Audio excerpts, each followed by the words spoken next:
And hello fellow tankers, Space Bandit here with another episode of World of Tanks. And today I bring you a couple of pretty good games in my Conqueror. The first game is on Westfield. We are in a very good matchmaking. Only 2 artilleries on the opposing side. So if you guys know map Westfield, the only viable position on this map, well, there are a few, some would argue, but best players in the game will argue that the most viable position on this map is the one I'm pinging right now, which is position F7, G6. So basically out of that position, if you can spot the J line or the K line, these are easy shots across to get side shots. So I was pinging the map hoping that one of the light tanks would follow me in order to give me some spots going up there. But obviously I don't see any of the light tanks coming in the middle. There are 2 light tanks coming on K line over there. So hopefully they can provide some spotting. If not, then I'm gonna have to count on myself spotting. So this position is quite fantastic. And if you watch good players like Clone Guy or like Turkey Tank, Swindle, Since, all of these guys basically come to this position because it's a farming position. You can get a lot of early shots of damage right here, and this is how good players actually get their high damage games. They get a lot of early damage if they know exactly where to position, where to go to get the early damage.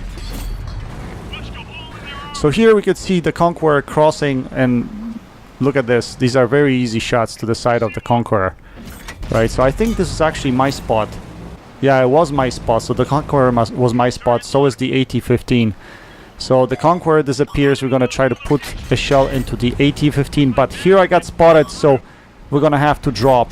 And I don't know what really spotted me, because I wasn't spotted for a long time. And you have to be careful on Conqueror. The ammo rack dies quite often, I noticed. They will get ammo rack. Also, guns seems to get damaged quite often. So I usually carry 2 repair kits on a Conqueror, but this gun is absolutely fantastic. Look what it can do at long distances and the alpha potential that it has. The only thing that I see with this gun, there's quite a lot of fluctuation. I could get shots as low as 349 and as high as 400 and I don't know, 60 alpha or something of that nature. It's absolutely crazy difference in alpha. So I mean, it's part of the game. There's nothing you can do about it.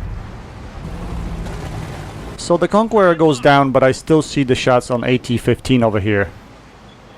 I'm trying to put a few rounds into him, and that was a ghost shell, guys. I actually checked it later on. It went right through the tank, and that's quite common in this game lately. I don't know why this is happening. It shouldn't be happening, but it is. So we're gonna try to put another shell into him, but he backs up and we missed the shot. So let's see if we can put another shell into him. Now if you guys look at the map, the other side has completely collapsed. So C2 B3 area, we basically lost that area and there's nothing we can do there. The only thing I can do right now is come up here. So that's another thing, this location gives you opportunity to shoot these guys if they actually win the north and they're basically crossing into our base. You can get flanking shots into them as well. Now if you have a good team, obviously they will win this side and you guys steamroll over the team. But yeah, if we lose the north, then it gives you this opportunity. So I came back here. I wanted to defend against players coming into our base, and I basically you know, I clicked on our team, let's go and defend the base, but no one seems to listen. So you can see the good thing is our light tank is doing a good job actually getting the artillery out of the game. That's quite important because the game is close, and like I said, artillery is very difficult if it's still alive on a big map like this. So what we're gonna do now, since I see my team pushing mostly the K line and I don't see the enemy progressing down the B line or A line into our base, so I'm gonna come back here and try to help our heavy tanks deal with this Martian. Now this Martian is in a pretty bad position because he's down and I have high ground, so I should be getting some good easy shots on him. Now, what my team, the way they made the mistake, the two heavy tanks, the mistake that they made was that they actually came down into that valley. If they remained on high ground, it would have been a much better situation for us because I could provide shots from this side of Martian and they would be providing basically firepower from the other flank. But because they went down into that dip, and you could see the opposing team, all of our tanks or most of our tanks came back to defend the base, which is you know, a great strategy. This is what you absolutely should do. But because they did that, our tanks that are in the valley, they got basically, you know, they're in the dead man's land. And so I always maintain, and I always tell you guys, make sure you keep the high ground if you can, because that's most important. So the game is really close. Still, it's still winnable, but you're gonna notice in a second our E75 got taken out, and I see a full health tortoise coming towards me, so I decided not to push the bottom. And I know tortoise is slow, so it's gonna take him a while to come up here. I know they're gonna focus me now, so I'm gonna try to take these guys out that are on top. And look at this roll here, 349 mercy roll on that Foch. So this basically lost the game for me. Sorry to break it to you guys, but this lost the game for me. It would have been a carry. If I could have taken this Foch out, the game would have been probably over, because he remains there and he's sitting in that spot, he's gonna be a threat for me later on in the game. Basically the tortoise should be on my ass very soon. I'm looking for a shot on the Foch, but there isn't one there. I don't want to waste my time and wait there until tortoise shows up and hits me in behind, so I need to push this Tiger 1. So that's what I'm doing. I'm pushing this Tiger 1, but unfortunately I'm gonna get hit in the behind here, and I know the tortoise already on top of the hill. So what I have to do is I have to get rid of this Tiger 1, because again, I don't want, if I turn to face tortoise and Tiger 1 approaches behind me, he gets back shots on me. The same goes for that Foch. So if these guys weren't here, if I could take the Foch earlier and Tiger later, I could have easily turned around, deal with the tortoise. But because that wasn't the case, I ended up being flanked from both sides. And I don't know whether I could have done anything different here.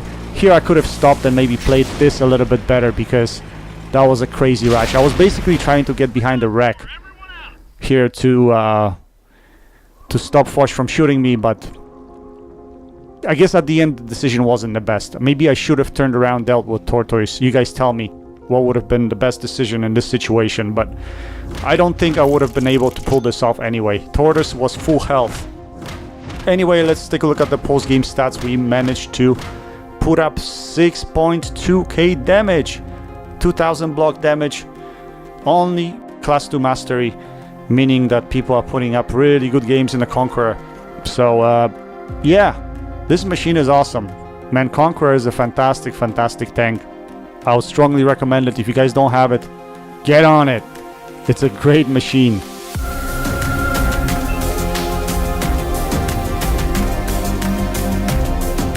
So the next game is on map Windstorm, and I don't get this map quite often, guys. I'm gonna show you a nice spot though where I go to when I'm drawn on this spawn. It's a tier 10 game, but it's a nice combination of all different tiers. So we're expecting a good game here. So the position I'm talking about is, let's see, it's C7? I think it's C7. I don't see on a small map here very well, but I think it's C7. So usually that position is great, and I usually, well, it depends what tank I'm in. If I'm a really heavily armored tank, then I would go town. But if I'm in a Conqueror or anything with a good gun, I would rather stay here in this location, because when you get here, you get nice early shots right there. And a shot on the move on the pattern, that was spectacular. This thing can hit on the move as well. Not too shabby, not too shabby. Ready to fire on target. And yeah, you get these guys that are climbing the hill over there, so you get shots on them, as well as the guys crossing on the left side here. Now in a second you guys gonna see there will be a VK crossing, and we're gonna catch him off guard. So right that space over there. So I'm paying attention to the pattern because he knows I'm here. I don't know if he's gonna be shooting me or not, but in the meantime I'm gonna try to poke out and see. Oh, there he is again. So we're gonna put another shell into him. He pens me. I guess he pens my roof here because I'm kind of slightly angled down. Yeah, I could see the mark over there. It must be the turret. Over the top of my turret. So I'm looking for a shot at M103 here, but I can't.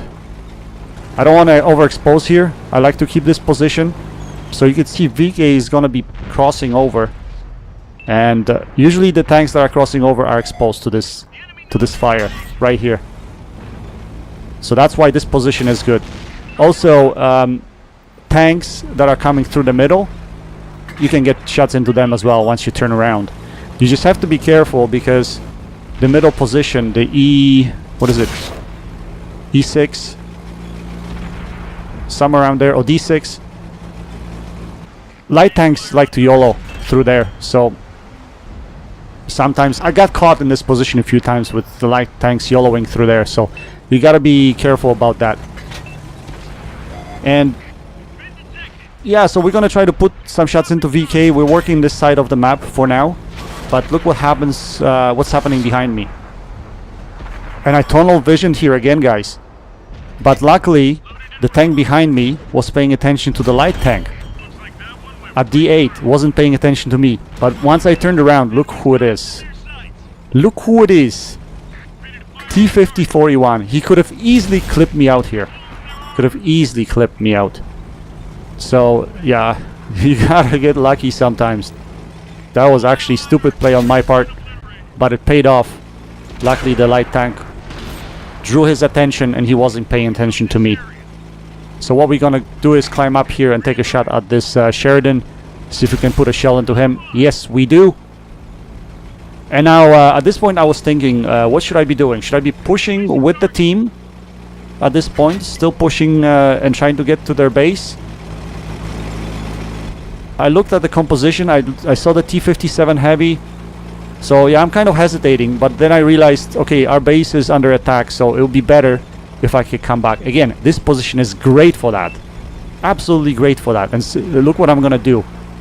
So basically you can hide behind that hill where the church is, and there's town in there. So basically when these guys are crossing into our base, you can get easy side shots. So basically I was thinking about just hanging around here for now and waiting for them to come out. But then I see the E50M coming around this side. So I was thinking I may as well engage him 1v1 and get him out of the game. But he decided to go back behind the building. So we're gonna wait around here for a little bit, see if they poke out. They don't know I'm here. I don't think I was spotted. So there is the E50M. We put a big shell into him. Now we're gonna back behind the building because I could see them progressing. So we can side scrape off of this building here. That was a bad shot. I should have aimed further back. I should have been anticipating him backing off. But here we can side scrape here, and that's a perfect position for us. So we're gonna have a feast here. We're gonna feast on this E75. And I don't know what happened here, guys. I think I nudged my controller too hard or something. I don't know. I completely missed that. That should have been another damaging hit, but a nice sweet shot on E75, setting him on fire. Burn, baby, burn. And he's down. So they're down to 2 tanks. Let's see if we can get more damage into this Sheridan. Can we lead this shot? And the shot goes a little bit up high and to the right. Let's try to do it again. Come on, can we hit the Sheridan? Come on, space lead. Again, the shell goes up a little bit high and over Sheridan. That happens quite a lot to me, guys. I don't know. If I aim too high... If I aim higher, the shot goes high. If I aim lower, the shot goes low. I don't know. That's the way it goes. It don't matter. So we're gonna try to put one more damaging shot into this AMX 50, 100. On the move, we hit him. Our team takes him out. We secure the win. 24 penetrating shots, but there was a fire there, so not entirely. But another pretty decent game and a Conqueror. So yeah, this game showcases the position that I was talking about, guys, and what you can do there. And look at this. 5.7k damage, almost 5.8k in damage, high caliber metal. Only class 2 mastery, that's probably because of lack of assisted damage, I would assume. But again, people are pulling really good games in this tank. So don't be surprised that you're gonna need like 6k plus 3k assisted damage in order to get a mastery. Or even class 1, not to mention mastery. Maybe for mastery you need 10k combined or something like that. Anyway, fantastic tank. I would strongly recommend it. I'll be playing it a lot more. I'm trying to get to Super Conqueror now, and hopefully we can get there sooner rather than later. Anyway guys, I hope you enjoyed this video. When you have a chance, check out the guys in the description. Until next time, happy tanking, Space Bandit, checking out.